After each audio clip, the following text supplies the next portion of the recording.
Bu safar xudo xohlasa endi yangi kelinimizni hayit qiladilar. O'shaning uchun hayitda harakati, ertaga hayit yo'qlov kelar ekan. Biza bo'lsa kelinim opalarim bilan birgalikda shirinliklarni harakatini boshlavordik. O'zi ko'chadan tayyor olib kelaman dedim, lekin oyim shuncha xotin bekor o'tirmasdan pishirlaringni purishib berdilar. Shirinlik chakchaklarni hammasini xamirini qorib tindirib qo'ydik. Keyin hamma o'z ishi bilan bo'ldi. Kelinim obedga ovqatlarni tayyorlashni boshladilar. Men bo'lsa hayit kuni odamlar ko'payib ketsa deb ayvonga uzun qilib chiroyli qilib joylarni to'g'irlab qo'ydim. Kelinim chiroyli qilib obedlarni tayyorlab, idish-tovoqlarni yuvib, sekingina dam olishga kirgizib olganimizdan keyin oyim qozonlarni bitta oqartirib qo'ygan. Kelinimga ish qolmasin dedilar.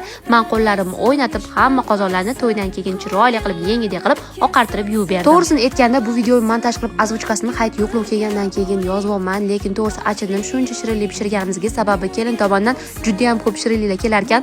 Xaladilnikni joyladik, stolga qo'ydik, baribir tugamadi. O'zimni pishiruvlar bo'lsa ortiqcha bo'lib qoldi.